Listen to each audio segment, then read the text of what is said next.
Dear Ava, my question is about habits.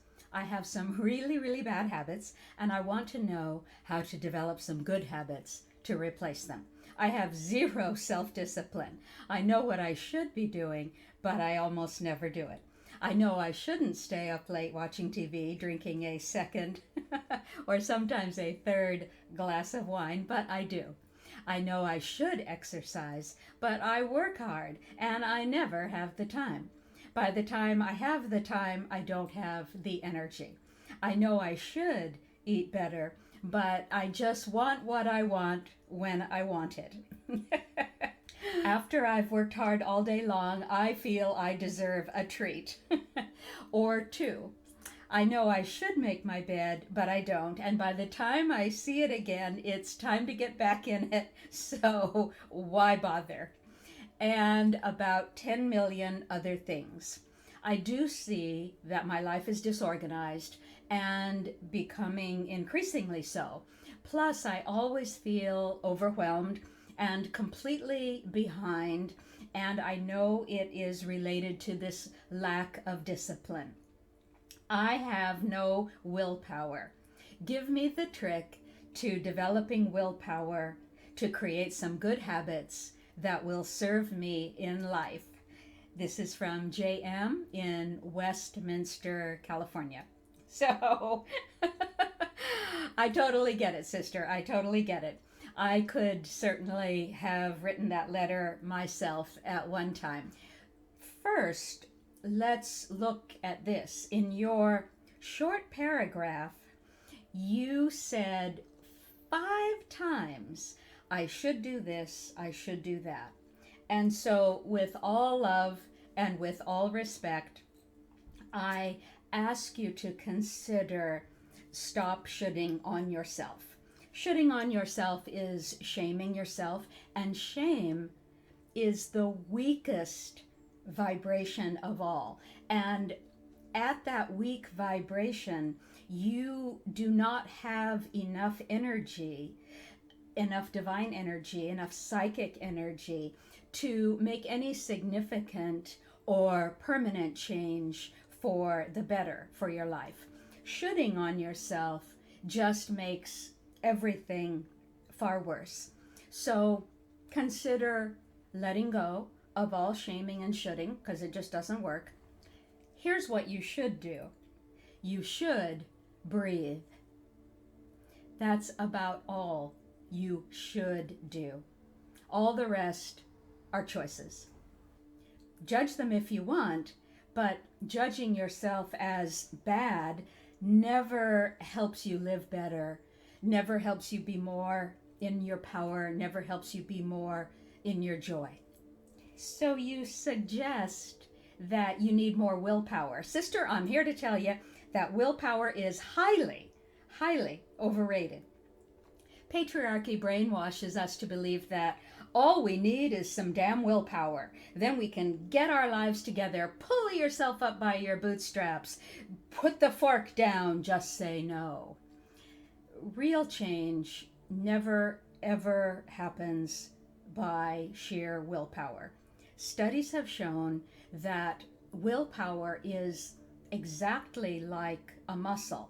It tires with use within a short period of time, and it wears out by the end of the day. That's why at 10 o'clock at night, so many women who are exhausted eat 1,000 junk calories that they don't need.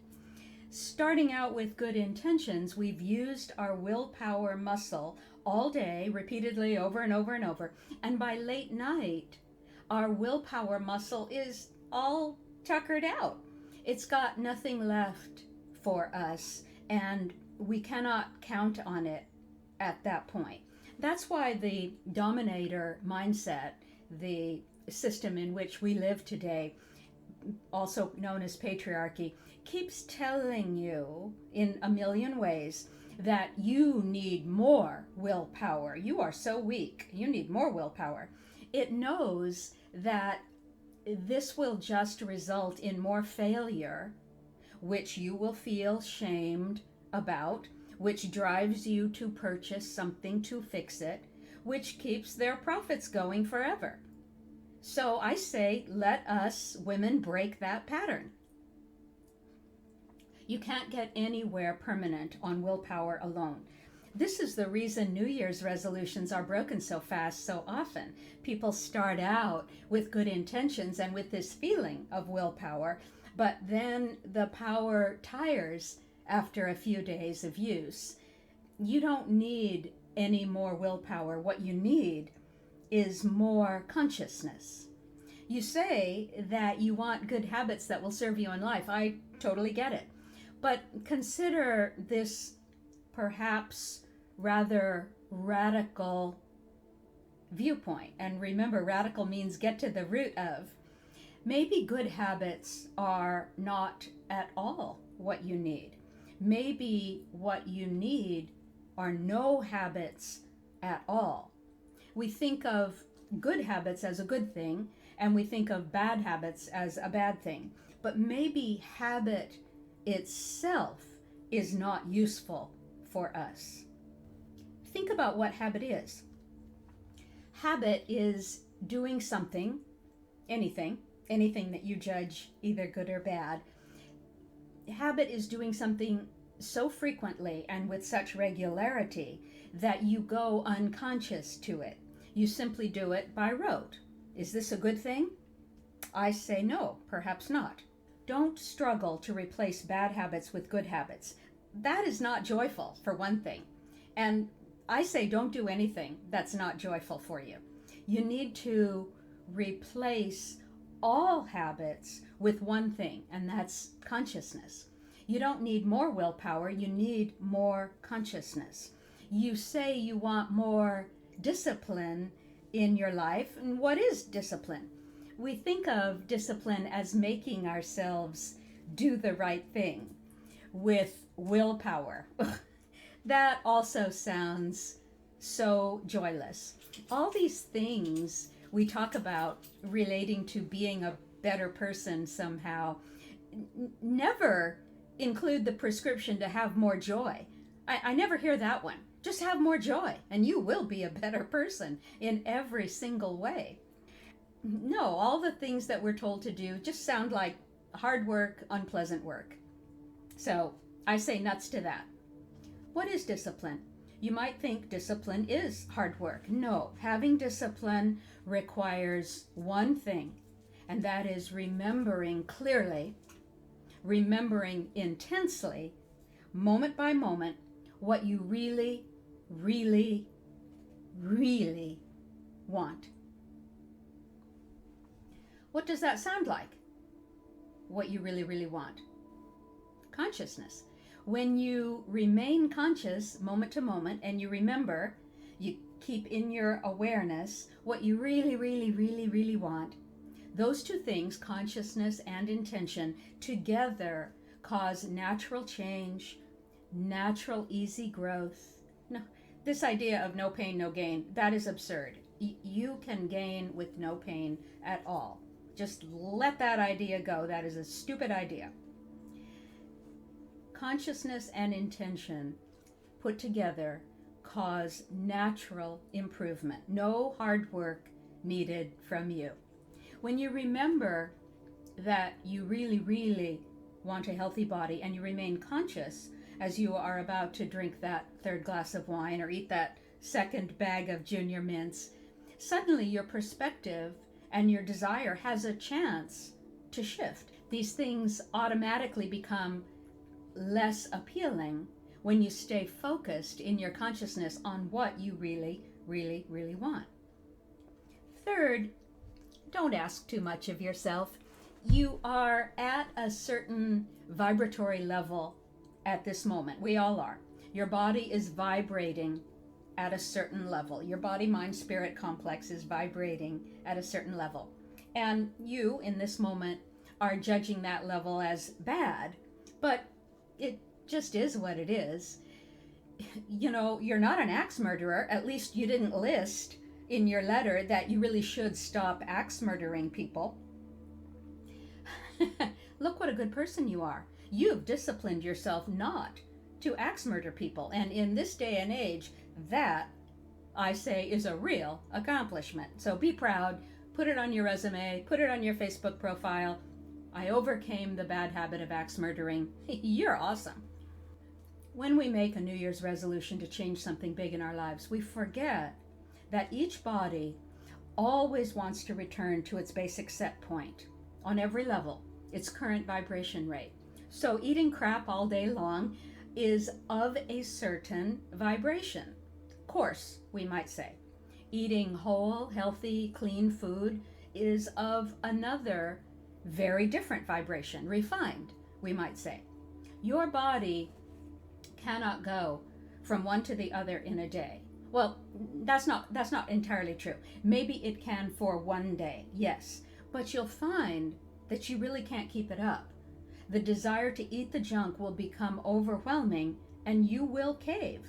The urge to return to the vibration to which you are accustomed will overcome you if you try to go too fast. The body will always inexorably want to return to its set point, and then you will blame and shame yourself for having no willpower, which will send you even further into weakness and set up the perfect conditions for the next failure to feel bad about. And then you'll buy the next Jenny Craig program or Diet Aid or, or whatever our dominator model society can continue to profit from in your total failure as a human being. Why doesn't she just shape up and get her life together? I say it works better for you to commit to making very small, incremental changes to slowly, day by day, refine your vibration rate, just a teeny bit every day, so that eventually, over time, it matches where you choose to be. If you can just get 1% better every day, just think of it, in a few months, you'll be 100% better. If you want to drink less, I say don't stop altogether unless you can easily. Now, sometimes that happens, true. I have seen people quit something cold turkey, sure. But more often, most of us backslide. So try this. Just commit to drinking half a glass less every night than you might normally. Stay conscious as you're drinking it. Then, over time, 1 glass less.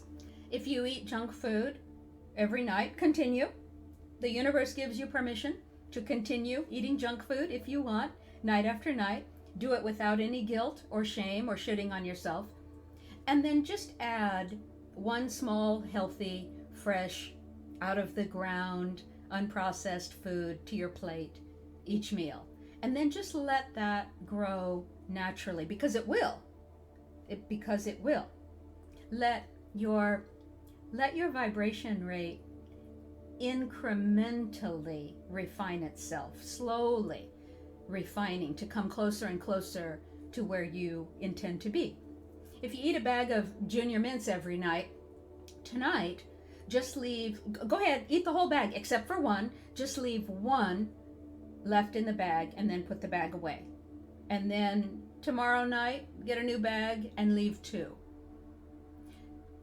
Don't commit to never dating jerks again. Just say no to that one jerk who's asking you out for tonight. Don't commit to keeping your house spotless every day. Just commit to making your bed every morning as soon as you get out of it. This brings us to another point that might help you. One of the greatest spiritual practices I've ever heard of is so simple that most people just fluff it off when they hear it. And most people think they're already doing it, but they're not. Most people are not. This great spiritual practice, if you can remain conscious, if you can focus on it, is simply this: finish everything you start.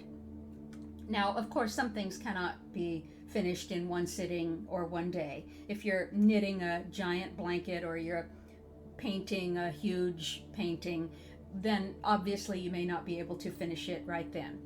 But for many things throughout the day, you can finish them. And this one practice is so helpful to staying naturally organized. You'll just be amazed. After you eat, finish the experience. Wash your dishes and put them away. Don't leave them in the sink. You are actually not finished eating until you wash your dishes, your glasses, your utensils, and put them away where they live. Then you're finished eating. When you change clothes, finish the experience. Put the clothes where they live, either in the laundry or in the closet. When you finish watching TV, complete the experience. Take your food items to the kitchen, wash the dishes, put your games and books where they live, straighten the pillows, put the remote in its pocket, and fold up the throw blanket. Always, whenever you can, complete the experience. Finish the job to conclusion. When you finish sleeping, make your bed, because your body only knows you've completed the sleeping experience when you make your bed for the day. Completing each experience, I have found for myself, gives a great sense of peace and order in your life. And it's so simple, it's deceptively simple. So for yourself, really think about what finishing the experience, whatever it is, might mean for you. When I'm finished working for the day at my desk, finishing the job, completing the experience, means tidying my desk, putting my files in order, and clearing the desk and wiping it down with Windex so it is appealing to me to sit down at the next day. So what does completing the experience mean to you? Think about all the small things of daily life that you do every day. And you might be saying, oh, Ava, I don't have the time to complete every experience. I'm busy. I know. The reason you're so busy is that nothing you do is ever truly completed. Yes, it takes more time to do something, everything to completion. But when you make this your daily focus, you find that in the long run, you have much more time, and your life overall is so much more peaceful and well organized and joyful. Consciousness is paying attention. And there is an old saying, which you have heard me say before: you either pay attention now or you pay in pain later. 2 mornings ago, I was walking the dogs, and one of them is 140 pounds of pure muscle and exuberance. We call Joey the big galoot. That was my grandmother's term. We call Joey the big galoot because although he is such a sweet and gentle spirit, he is tremendously clumsy. And when that much weight is clumsy, you'd better pay attention, because if you don't, are you ever going to pay later in pain? So on this walk, I let myself drift into a sort of reverie about something of the past, and bam, chasing a squirrel, Joey inadvertently sideswiped me at the knees, and I went down really hard on my tailbone on the asphalt. It really hurt. I had not been paying attention, so I ended up paying in pain, and I'm actually still paying 2 days later. So what happened? I let myself go unconscious to the present moment, and I forgot for that moment where my body was in space and where Joe's body was relative to mine. Had I been focused on the present moment and staying with the reality around me, I would have known exactly where he was relative to me, and I would not have been knocked over, most likely. So in all things, you pay attention now or you pay in pain later.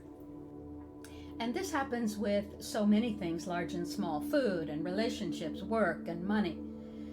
We go unconscious in our relationships, and we let our programming, our childhood conditioning, just play out, and then we end up paying in pain later. If we had paid attention in the now, when things were unfolding right before our eyes, we would have seen so much. We could have avoided so much. We could have deftly handled so much before it became a problem.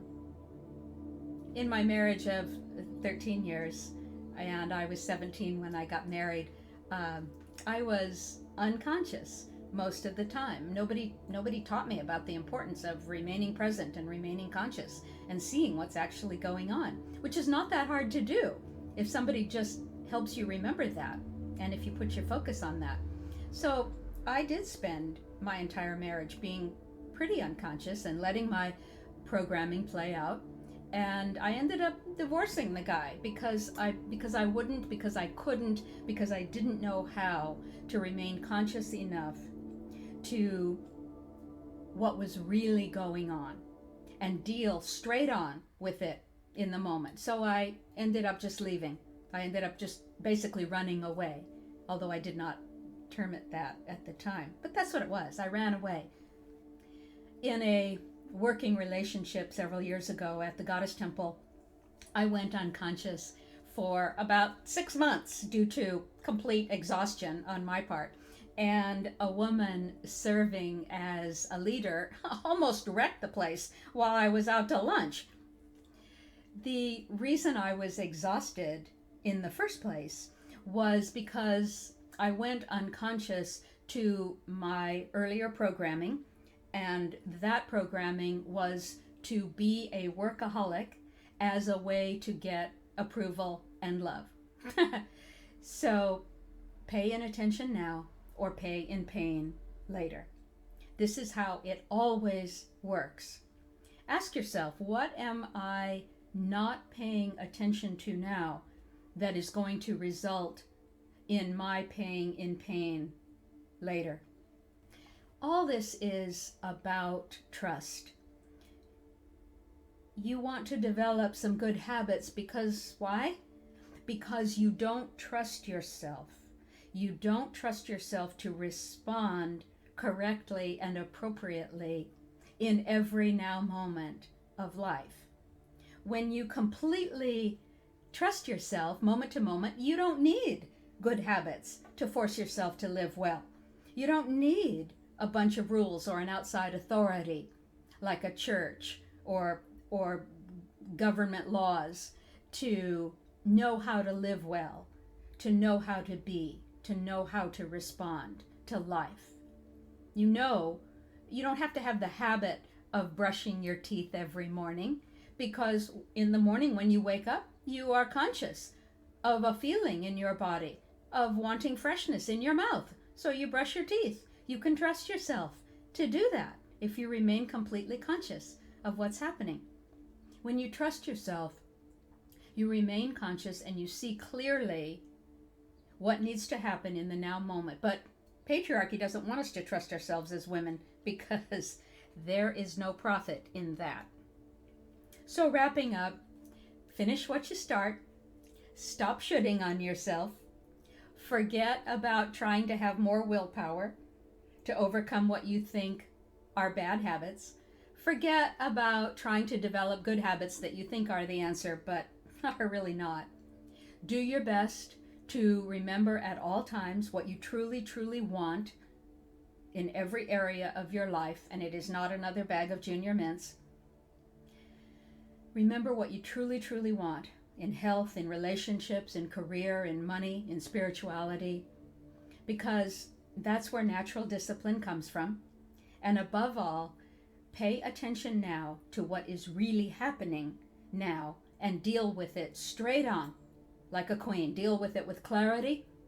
Deal with it by speaking the truth as you see it, as you know it. Deal with it by holding good boundaries for yourself. And this is the queen archetype that we teach about at the Goddess Temple. If you do these things, you will not have to pay in pain later, generally speaking. If you keep reminding yourself just to be more conscious in the present moment, you will avoid 80% of life's difficulties, which will give you way more energy to handle the other 20%. We are mostly the ones in our own way. So don't get sideswiped. Eat one less Junior Mint every day. Don't shit on yourself, and walk in the world like the queen you are. Blessed be.